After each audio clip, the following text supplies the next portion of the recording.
ये कहानी है ढीलू नाम के एक गरीब बच्चे की। ढीलू अपने माता पिता के साथ एक पुराने से घर में रहता था। ढीलू की माँ लोगों के घर काम करने जाती थी और ढीलू के पिता एक ड्राइवर थे, लेकिन वो इतना भी नहीं कमा पा रहे थे कि 2 वक्त की चैन से रोटी खा सके। ढीलू हमेशा इस बात से नाराज़ रहता और अपनी माँ से कहता, माँ, ये गरीबी भी कितनी बेकार चीज़ है। यहाँ हमें कभी भी पेट भर कर खाना नहीं मिलता, जबकि पापा के सेठ जिनके पास इतना पैसा है फिर भी वो हमेशा आधा खाना खाते हैं और आधा फेंक देते हैं। अब हम क्या ही कर सकते हैं बेटा, ये सब हमारे हाथ में नहीं होता है। जैसा ऊपर वाला चाहेगा वैसा ही होगा। लेकिन माँ, क्या आपका भगवान हम गरीबों का भला नहीं सोचता, या फिर उसे हमारी गरीबी नज़र नहीं आती? बेटा, मुझे लगता है आजकल तुम अपनी उम्र से ज़्यादा बातें करने लगे हो। क्या तुम ये सब बात करके मुझसे कुछ कहना चाहते हो? हाँ माँ, आपने सही समझा। मैंने कहीं पर सुना था कि विदेश में लोग क्रिसमस मनाते हैं और सेंटा क्लॉस उनके घर आकर बच्चों को गिफ्ट देकर जाते हैं। लेकिन वो सेंटा क्लॉस हमारे यहाँ क्यों नहीं आता? तभी पीछे से ढीलू के पापा आते हैं और कहते हैं, सेंटा क्लॉस तो यहाँ आ जाए, लेकिन उनके हिरण यहाँ आने से मना कर देते हैं, इसलिए सेंटा क्लॉस हमारे यहाँ नहीं आता है। लेकिन पिताजी, सेंटा क्लॉस के हिरण यहाँ आने से क्यों मना कर देते हैं? क्या उनके पास हमारे लिए कोई गिफ्ट नहीं है? नहीं, ऐसी बात नहीं है। उनके पास तो बहुत सारे गिफ्ट हैं, लेकिन उनके हिरण यहाँ सलमान खान से डरते हैं, इसीलिए वो आने से मना कर देते हैं। ठीक है, कोई बात नहीं, मैं समझ सकता हूँ। हिरन को अपने बारे में भी तो सोचना पड़ता है। चलो कोई ना, वैसे भी हमारी ज़िंदगी में खुशियाँ तो लिखी नहीं है। निराश होकर ढीलू वहाँ से चला जाता है। सुनो जी, आपने ऐसा क्यों कहा? बेचारे बच्चे का कितना मन था क्रिसमस मनाने का। अगर इस साल क्रिसमस बना देते तो वो खुश हो जाता। क्या तुम्हें ये लगता है कि मैं अपने बेटे के चेहरे पर खुशियाँ नहीं देखना चाहता? मान लो एक बार को हम क्रिसमस मना भी लें, लेकिन उसे गिफ्ट में जो बंदूक चाहिए उतने पैसे हैं हमारे पास। लेकिन हमें तो बस क्रिसमस मनाना है, गिफ्ट तो अपने आप सेंटा क्लॉस ले ही आएंगे। अब तुम भी बच्चों जैसी बातें करने लग गई। ले, सेंटा वेंटा कुछ नहीं होता है, गिफ्ट माँ बाप को खुद लाना होता है। और ढिल्लू के गिफ्ट के चक्कर में मैंने 2 सेठ के यहाँ ड्राइवर का काम किया, लेकिन उन्होंने मुझसे कहा, सुनो, तुमने जो पैसे मांगे हैं वो मैं तुम्हें दे दूंगा, लेकिन अभी नहीं, कुछ दिनों बाद। अभी मुझे मेरे कुत्ते के इंजेक्शन लगवा कर आना है, और उसके इंजेक्शन की कीमत तुम्हारी तनख्वाह से 3 गुना ज़्यादा है। तो जैसे ही मेरा बजट ठीक होगा मैं तुम्हारे पैसे तुम्हें दे दूंगा।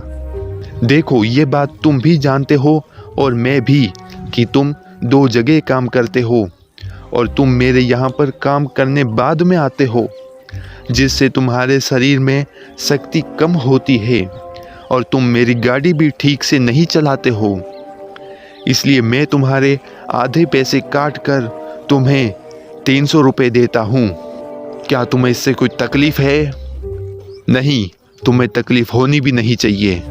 ये पकड़ो तुम्हारे पैसे और जाओ, और कल से काम पर समय पे आना, वो भी पूरी एनर्जी के साथ। चलो अभी जाओ यहाँ से। तो ये सब होने के बाद में मेरे पास सिर्फ 300 रुपये हैं, और तुम्हें लगता है कि इन पैसों से क्रिसमस भी बन जाएगा और गिफ्ट भी आ जाएगा? कुछ पैसे तुम्हारे पास हैं और कुछ मैं दे दूंगी, इतने में क्रिसमस बन जाएगा। और बात आती है गिफ्ट की, तो हम बोल देंगे कि हम मोजा रखना भूल गए, जिसके कारण सेंटा हमारे घर नहीं आ पाए और गिफ्ट नहीं रख पाए। ये प्लान ढिल्लू के पापा को पसंद आता है, और वो दोनों ढिल्लू को बुलाकर कहते हैं कि हम इस बार क्रिसमस मनाने वाले हैं। ये बात सुनकर वो बहुत खुश होता है। क्रिसमस के दिन वो पूरे घर में साज सजावट कर देते हैं। पहली बार क्रिसमस बनता हुआ देख ढिल्लू फूला नहीं समाता है और अपने मम्मी पापा से कहता है, वाह, मज़ा आ गया। अब तो सेंटा पक्का आएगा और मुझे मेरा गिफ्ट देकर जाएगा। हाँ बेटा, सेंटा आएगा, लेकिन जब तुम सो जाओगे तभी तो सेंटा आएगा। फिर ढिल्लू अपने पापा की बात मानकर सोने चला जाता है और उसके मम्मी पापा भी बिना मोजा रखे निकल जाते हैं। आधी रात को सोते समय ढिल्लू को याद आता है कि वो मोजा रखना तो भूल ही गया। फिर वो जैसे ही मोजा रखने जाता है वो देखता है कि वहाँ सेंटा क्लॉज खड़ा है। ढिल्लू थोड़ी देर सोचता है और फिर कहता है, आप सेंटा हो? आप मुझे गिफ्ट देने आए हो ना? हाँ हाँ, आप मेरे क्रिसमस पे आए हो ना? बोलो। अरे बच्चे, ज़्यादा शोर मत मचाओ, नहीं तो तुम्हारे मम्मी पापा जाग जाएंगे। लेकिन क्यों? आप उनसे मिले बिना ही चले जाएंगे? अरे बेटा, मैं सेंटा हूँ, मैं कभी किसी के सामने नहीं आता, और जो भी मुझे देख लेता है मैं उसकी याददाश्त भुला देता हूँ।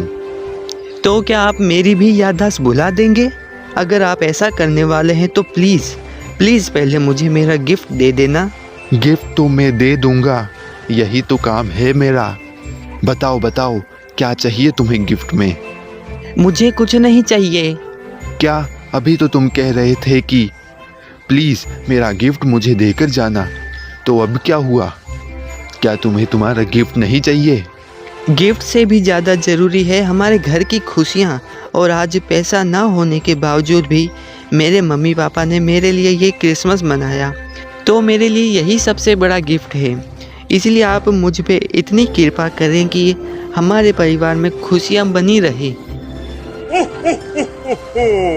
ठीक है बच्चे, जैसी तुम्हारी मर्जी। दिन रात पीऊँ लस्सी में, तुम्हारे परिवार रहे हमेशा खुशी में। इतना कहने के बाद सेंटा वहाँ से चला जाता है, लेकिन वो ढिल्लू की याददाश्त भुलाना तो भूल जाता है और ढिल्लू भी सो जाता है। अगले दिन, अभी तक हमारा बेटा नहीं उठा है, लेकिन अगर वो उठ गया तो हम उसे क्या कहेंगे? वही जो तुमने बताया था, तुम्हारा प्लान तुम ही भूल गई। मुझे याद है, लेकिन ढिल्लू के आगे झूठ कैसे बोलूँगी मैं? मुझे बहुत अजीब सा लगता है जब मैं उसके सामने झूठ बोलती हूँ। मम्मी पापा, क्या आपको पता है कल रात को सेंटा आया था और मैंने उससे बात भी करी, और पापा सेंटा के हिरन भी उसके साथ आए थे। अब आप सोच रहे होंगे कि मेरा गिफ्ट कहाँ है। तो सेंटा मुझे गिफ्ट देने वाला था, लेकिन मैंने उन्हें कहा मुझे गिफ्ट नहीं बल्कि हमारे घर में खुशियाँ चाहिए, और फिर वो गिफ्ट दिए बिना ही चले गए। ढिल्लू की ये सारी बात सुनकर उसके मम्मी पापा को बहुत अजीब लगता है। उन्हें लगता है कि ढिल्लू ने कल रात को कोई सपना देखा होगा, इसीलिए ऐसी बहकी बहकी बातें कर रहा है। लेकिन फिर वो दोनों भी खुशी खुशी ढिल्लू की हाँ में हाँ मिला देते हैं और क्रिसमस डे बना देते हैं।